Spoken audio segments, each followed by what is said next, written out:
भैया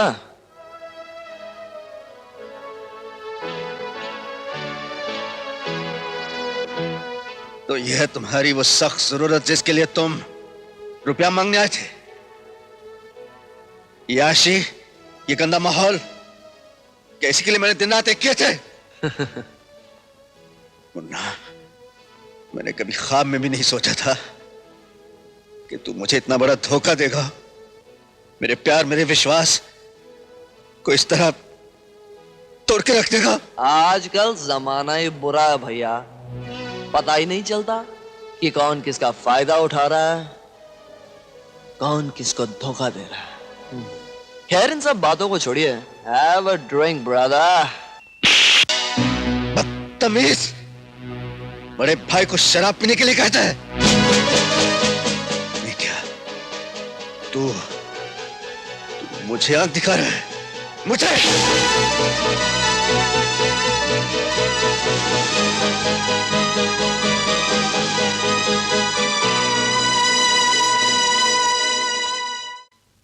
एक बात समझ में नहीं आ राजा, आखिर तुमने ऐसा कौन सा गुनाह किया है जो तुम्हारे भाई ने सबके सामने तुम पर हाथ उठाया और तुम्हें बेइज्जत किया? बड़ा भाई अगर छोटे भाई पर हाथ उठाए तो उसकी बेइज्जती नहीं होती है। हाँ, अगर छोटा भाई बड़े भाई का हाथ रोके तो उनकी बेइज्जती जरूर होती है। तुम क्या चाहती हो, राजा चुपचाप मार खाता रहे? कमाल है सोनिया, तुम्हें राजा का साथ देना चाहिए और तुम उसके भाई का साथ दे रही हो। मैं किसी की तरफदारी नहीं कर रही हूँ, मैं वही कह रही हूँ जो सच है। सच तो तुम भी नहीं जानती बेटी, और ये भी नहीं जानता।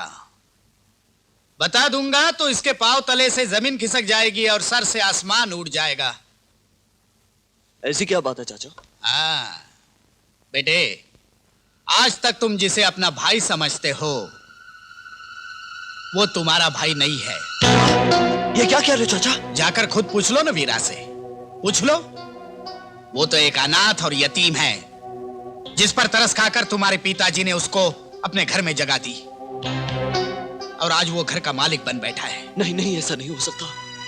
मुझे आज तक भैया ने ये नहीं बताया कि... बताता तो धोखा कैसे दे सकता, धोखा कैसे दे सकता? उसने ये राज आज तक इसलिए छुपा कर रखा है कि तुम उसे अपना भाई मानकर उससे कोई हिसाब ना मांग लो। लेकिन याद रखना बेटे, एक दिन वो सारा हिसाब किताब फाड़ कर तुम्हें भीख मांगने के लिए रास्ते पर फेंक देगा। हाँ, तुम्हारी सारी जमीन, सारी जायदाद, तुम्हारी ट्रांसपोर्ट कंपनी, इन सब पर उसने एक दिन कब्जा ना कर लिया ना तो मेरा नाम बदल देना, नाम। मैं पूछता हूं, सोनी या बेटी को तुम्हारे साथ देखकर उसे इतना भड़कने की क्या जरूरत थी? तुमने तो कुछ भी नहीं किया जो वो कर रहा है। हाँ, दिन दहाड़े लोगों की आंखों में धूल झोंककर एक खूबसूरत बला को घर में जगह दे रखी है उसने। क्यों तुम्हें पैसे मांगने के लिए उसके सामने हाथ फैलाने पड़ते हैं? क्यों? उसकी हैसियत ही क्या है? क्या हैसियत है उसकी? नौकर है वो, तुम्हारा नौकर। लेकिन तुम्हारे साथ ऐसा सलूक क्यों करता है वो? क्यों? उसने तुम्हें थप्पड़ मारा, तुम्हें नौकर होकर तुम्हें थप्पड़ मारा। उस थप्पड़ का जवाब तुम्हें थप्पड़ से देना चाहिए था। वो तुम्हारा भाई नहीं, दुश्मन है, दुश्मन।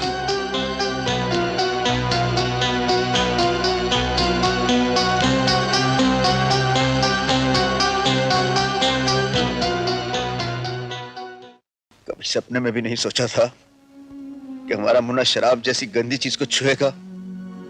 लेकिन उस दिन इतनी बेशर्मी से पार्टी में मेरे सामने शराब पी रहा था, और जब गुस्से में मेरा हाथ उस पर उठा तो मेरा हाथ ऐसे रोक ले जैसे कोई गैर किसी के हाथ को रोकता है। जी तो चाहता था मार मार के घसीटता उसे घर ले आऊं, लेकिन उसकी आंखों में एक अजीब सी नफरत देखकर मेरे हाथ रुक गए। मैं बेबस हो गया। समझ में नहीं आता इस घर को किसी का शराप लग गया है, ये जो दो भाइयों के बीच में नफरत की दरार शुरू हो गई। नहीं बेटे, ना किसी का शराप लगा है, ना कोई दरार पड़ी है। ये रिश्ते इतनी आसानी से नहीं टूटते। मुन्ना तो भी बच्चा है बेटे, गलती कर क्या होगा नादानी में। हाँ वीरा, मेरा दिल भी कहता है जरूर कहीं कोई गलतफहमी हुई है। हमारा मुन्ना ऐसा नहीं है। तुम देखना, अपनी गलती का एहसास होते ही तुमसे माफी मांगने आएगा।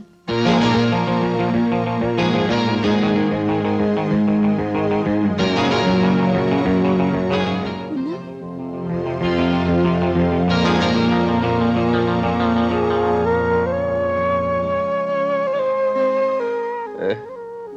फुफुला क्या खड़ा है? मैं तेरा बड़ा भाई हूं, क्या मारने का मुझे हक नहीं? गलती करेगा तो और भी मारूंगा। यमुना, हाँ हाँ मेरे पास हाँ। अरे अब दरवाजे में खड़े रहोगे या आकर गले मिलोगे अपने भाई से? चल आजा ना।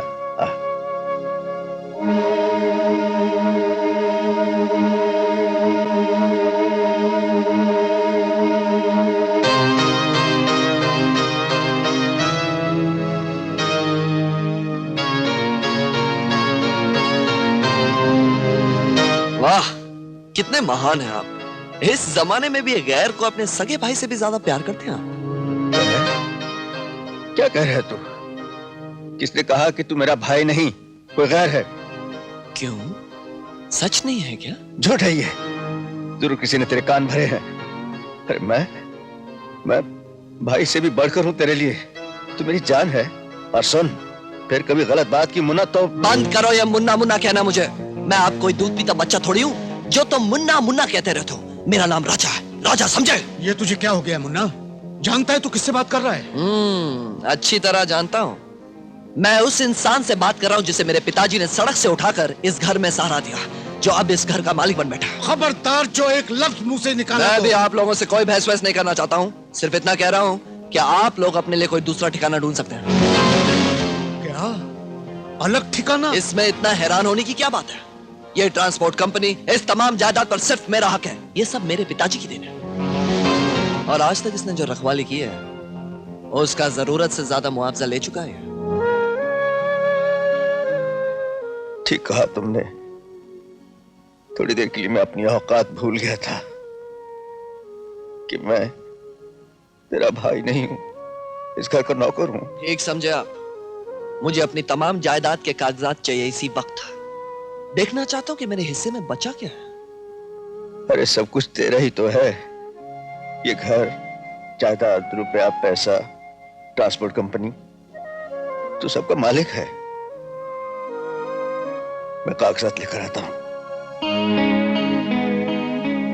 वाह, जिस इंसान ने एक अनाथ बच्चे को माँ बाप बनकर पाला, अपना खून पसीना एक करके जिसने तुम्हें दुनिया का हर सुख दिया, उस भाई की मोहब्बत और कुर्बानियों का बहुत अच्छा सिला दिया तुमने। तुम्हारी असलियत भी अच्छी तरह जानता हूं मैं। दिन दहाड़े दुनिया वालों की आंखों में धूल झोंक कर एक गैर मर्द के साथ रंगरलियां मनाते हो, शर्म नहीं आती है तुम्हें? क्या रिश्ता है तुम्हारा वीरा के साथ? बोलो। कोई रिश्ता नहीं, और मुझे खुशी है क्योंकि रिश्तों की औकात क्या होती है आज तुमने बता दी। बरसों के रिश्ते पल भर में टूट जाते हैं और फिर ऐसे रिश्ते बनाने का क्या फायदा है?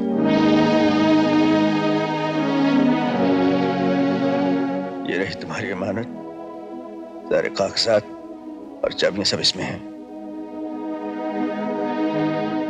खाली हाथ आया था, खाली हाथ जा रहा हूं। इजाजत तो मुन्ना, तो माफ करना, मुन्ना कहने की आदत पड़ गई है। इजाजत हो राजा साहब, गुरुजी की तस्वीर ले जाऊं? उठाकर दफा हो जाओ।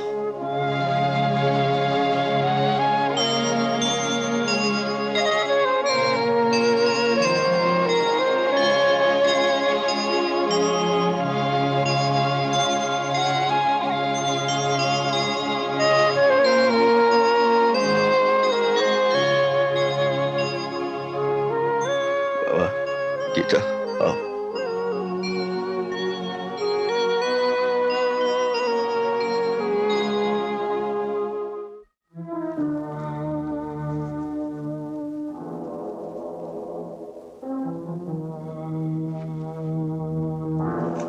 बस आज से तुम्हारी जिम्मेदारी खत्म। लेकिन इस पावर ऑफ अटर्नी के बाद यह मत समझ लेना कि तुम्हारी पावर कम हो गई है, समझे? नहीं समझे, नहीं समझे। पावर तो तुम्हारी ही रहेगी। मैं तो पहले भी नौकर था, आज भी नौकर ही हूं। ऐसा मत कहिए चाचा, तुम्हारे भरोसे पर ही तो मैंने इतना बड़ा कदम उठाया। अब तुम्हें हर कदम पर मेरा साथ देना होगा। अरे साथ तो मैं तुम्हारा इतनी दूर तक दूंगा, जहां से भी पलट कर देखोगे सामने मैं ही नजर आऊंगा। अब देखो मैं तुम्हारे लिए और तुम्हारे बिजनेस के लिए क्या क्या करता हूँ। लगता है आपके हुजूर में फिर से आना ही पड़ेगा।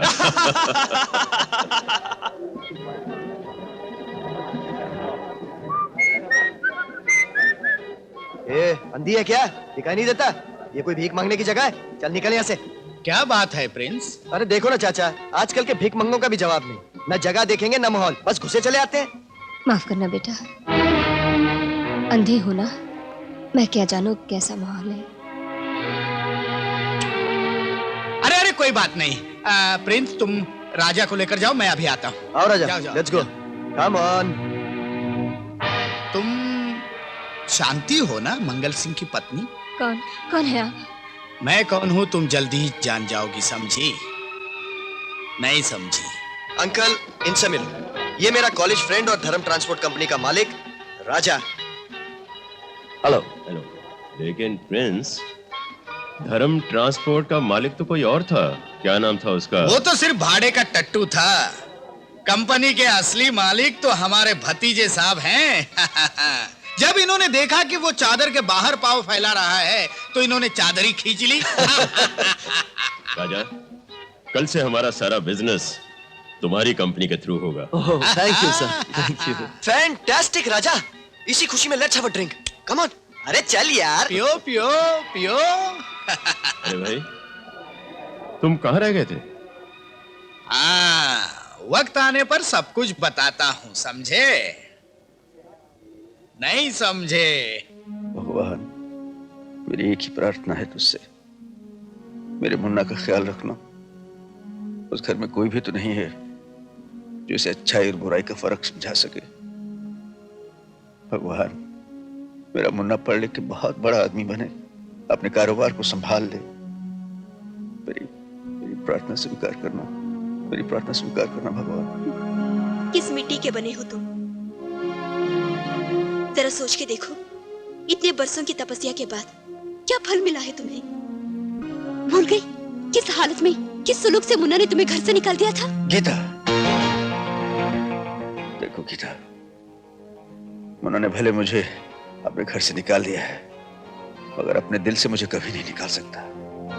मुझे अब भी यकीन है कि मुन्ना के दिल में मेरे लिए बहुत प्यार है। और फिर मैंने अपने गुरु को वचन दिया था कि मैं जिंदगी भर मुन्ना का ख्याल रखूंगा, और अपने वचन का पालन करने के लिए चाहे मुझे अपनी जान की बाजी क्यों न लगानी पड़े, मैं अपने वचन का पालन करूंगा। वाह गुरुजी महाराज, आप आदमी प्रिंसिपल वाले हैं, वादे के एकदम पक्के। लेकिन बेटे, इंसान को इतना भोला भी नहीं होना चाहिए कि उसके ख्वाब टूटे और उनके टूटने की उसे आवाज तक न सुनाई दे। साफ साफ कहो ना बाबा, क्या कहना चाहते हो? बेटे, ये सब बताने के लिए करमचंद खुद आने वाला था, लेकिन सुन के तुम्हें दुख होगा ये सोच के वो नहीं आया। मुन्ना शराब तो पहले से पीने लगा था, अब वो गलत आदमियों के सोबत में बैठने लगा है, और इन सब बुराइयों का कारण वो कालिया है। ठीक कह रहे हो बाबा, मेरा बात तो उसी दिन ठनका था जिस दिन कालिया मुझसे मिला था। उसकी बातों से जाहिर हो रहा था कि वो दिल का बहुत ही काला आदमी है, लेकिन ये नहीं सोचा था कि वो हम दोनों भाइयों के बीच में दीवार खड़ी कर देगा। उस सांप ने हमारी जिंदगी में जहर घोला है बाबा, और मैं उस सांप का सर कुचल के रख दूंगा। नहीं वीरा, ये वक्त जोश का नहीं, होश से काम लेने का है। तुम्हारे खिलाफ उसने मुन्ना के दिमाग में इतना जहर भर दिया होगा कि तुम्हारी हर अच्छाई मुन्ना को बुराई नजर आएगी। दुरुस्त है बेटे, अगर तुमने एक गलत कदम उठाया तो मुन्ना तुमसे हजारों कदम दूर चला जाएगा, और अगर तुमने कालिया को मार दिया तो अपने गुरु के कातिल तक कैसे पहुंचोगे? तुम ठीक कह रहे हो बाबा, अब मैं उन कुत्तों की ऐसी नाकाबंदी करूंगा कि मेरे गुरु का कातिल खुद ब खुद हमारे चुंगल में आ जाएगा। अरे मेरी तो किस्मत खराब थी जो मैं वीरा के चक्कर में फंस गई। वो मुझे कहता था, चिंता मत कर गीता, मैं तुझे हीरोइन बना दूंगा। 420 धोखेबाज, पता नहीं कहां मुंह छुपा कर भाग गया। अब तो मुझे उसकी सूरत से भी नफरत हो गई है। उसके जाने के बाद खाने के लाले पड़ गए, इसलिए मुझे क्लब डांसर की नौकरी करनी पड़ी। और फिर वहाँ फिल्मी लोग भी आते हैं, तो सोचा शायद ये एक चांस मिल जाए। हाँ हाँ हाँ, नहीं नहीं, मैं तुम्हारी मजबूरी समझ सकता हूँ। बहुत समझदार है। लेकिन तुम ऐसी घटिया और मामूली नौकरी करने के लिए पैदा नहीं हुई हो। अरे जब मैंने तुम्हारा नाच गाना देखा ना तो मैं दंग रह गया कि तुम कितनी बड़ी कलाकार हो। सच? बिल्कुल सच, तुम्हारी कसम। इसीलिए तो मैं तुम्हें यहाँ लाया हूँ, समझी? नहीं समझी। नहीं, बड़ी समझदार हो। देखो, आज से तुम्हारे रहने का और खाने का सब जिम्मा मेरा। खाने का भी? हाँ, इसे तुम अपना ही घर समझ लो। अरे वाह, इतना बड़ा घर। देखो, तुम मेरे कहने के मुताबिक चलोगी ना तो मैं तुम्हें इस बंगले की मालकिन बना दूंगा। सारा सामान किचन में रख दिया है, खाना बना दूं? ठीक है ठीक है, कोई जरूरत नहीं खाना बिना बनाने की। जाओ। हाँ, तुम इस डगरू को अपने साथ क्यों रखती हो? मुझे ये आदमी ना बिल्कुल पसंद नहीं है। नहीं नहीं नहीं, ये बहुत अच्छा आदमी है। मेरी तरह इसके साथ भी वीरा ने बेईमानी की है। बेईमानी? हाँ, इस बेचारे की 2 महीने की तनख्वाह खा गया। खा गया? हाँ, खा गया। आप भी मुझे निकाल देंगे तो मैं कहाँ जाऊंगा? मेरे पास सर छुपाने को छत तो क्या, छतरी भी नहीं है। ठीक है, अपनी औकात से रहना, समझे ना? हाँ, आप जाए ना, मुझे बहुत भूख लग रही है। भूख लगी है? जाता हूँ, फिर से आऊंगा। फिर से? कुछ नहीं। ए डगरू, जी जी जी। डगरू, जी। गीता जी को कबाब खिलाना है, लेकिन कबाब में हड्डी नहीं होनी चाहिए, समझे? नहीं समझे? समझा दूंगा। राजा, तुमने अपने बड़े भाई को अलग करके बिल्कुल ठीक नहीं किया। पता नहीं क्यों मुझे ऐसा लग रहा है कि तुमने उन्हें बिल्कुल गलत समझा है। मैंने उसे बिल्कुल सही समझा सोनिया। वो एक बेईमान, लालची और धोखेबाज आदमी है। मेरी सारी दौलत को अपनाना ही उसका मकसद था। अगर वो बेईमान और लालची आदमी होते तो तुम्हारे एक इशारे पर तुम्हें तुम्हारी सारी दौलत नहीं दे देते। राजा जो छोटे भाई की खुशियों के लिए अपने घर का सुख चैन छोड़कर दुनिया की ठोकरें खाने के लिए निकल जाए, उसके दिल में खोट नहीं हो सकती। हो सकता है तुमने तस्वीर का वही रूप देखा हो जो तुम्हारे चाचा ने तुम्हें दिखाया हो। तस्वीर का दूसरा रूप बिल्कुल दूसरा भी तो हो सकता है। चाचा से मेरा खून का रिश्ता है सोनिया, और खून का रिश्ता बाकी सारे रिश्तों से बड़ा होता है। मुझे मेरे चाचा पर पूरा विश्वास है, वो एक सही आदमी है। बस ये पी लीजिए।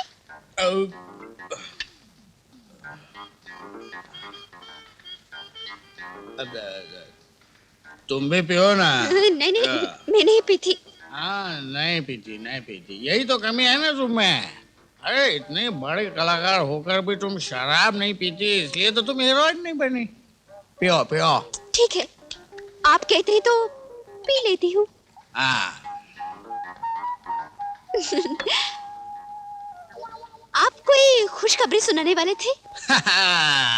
अरे तुम्हारा सपना पूरा होने का वक्त आ गया है, वक्त आ गया है। तुम्हें हीरोइन बनाने के लिए मैं बहुत जल्दी एक फिल्म शुरू करने वाला हूँ। फिल्म? और आप? फिल्म बनाने के लिए कितने पैसों की जरूरत पड़ती है मालूम है? तुम्हें हीरोइन बनाने के लिए मुझे अपनी ट्रांसपोर्ट कंपनी भी बेचनी पड़ी ना तो भी मैं बेच दूंगा। आपकी कंपनी? है क्या? कंपनी आपकी नहीं, आपके भतीजे की है, जिसने अपने भाई को बिना कुछ दिए घर से निकाल दिया। उसे अपने चाचा को खाली हाथ निकालने में देर नहीं लगेगी। गीता, मैं मांगने वालों में से नहीं हूँ, छीनने वालों में से हूँ, समझे? नहीं समझी? तुम मुझे ठीक तरह से जानती नहीं हो, मैं बड़ी कुत्ती चीज हूँ, कुत्ती चीज। अच्छा? अरे उस वीरा को घर से निकालने में इसी दिमाग की तरकीब है। और अब राजा तो मेरे हाथ का खिलौना बन गया है। अगर राजा आपके हाथ से निकल गया तो क्या करेंगे? अरे राजा तो मेरे हाथ से निकल ही नहीं सकता, मैंने उसको पकड़ के रखा है। पकड़ के रखा है, बिल्कुल पकड़ के रखा है। और फिल्म बनाने के लिए मेरे पास और भी एक बेरा चेक है। कौन सा चेक? शांति देवी। हेलो वीरू, मैं गीता बोल रही हूँ। हाँ बोलो गीता। वीरू, ये काली किसी शांति देवी के बारे में बात कर रहा था। लगता है ये शांति देवी हमें कोई एक रास्ता दिखा सकती है। तुम कालिया पर कड़ी नजर रखो। ओहो, कितना ठंडा है पानी। ये लो, ये लो पानी, पानी, पानी, पानी। पानी। क्यों तड़प तड़प कर मरना चाहती हो? बता ना तेरी बेटी कहाँ है? ये ले पानी। मैं कितनी बार बोल चुकी हूँ, क्या मुझे मालूम नहीं। मालूम नहीं? लगता है आंखों के साथ साथ तेरी अकल भी आंधी हो गई है, हाँ? ये मत समझ कि तेरे इनकार से तंग आकर मैं तुझे छोड़ दूंगा। जब तक तू अपनी बेटी का पता नहीं बताती ना, तब तक तुझे इसी हालत में, इसी अंधेरी कोठरी में जिंदा रहना होगा। बता दे। मैं जिंदा नहीं रहना चाहती, मुझे जिंदगी की कैद से आजाद कर दो। मैं मरना चाहती हूँ, मैं मरना चाहती हूँ। हाँ, मरने तो मैं तुझे दूंगा नहीं, और तेरा जीना भी मुश्किल कर दूंगा, समझी? नहीं समझी?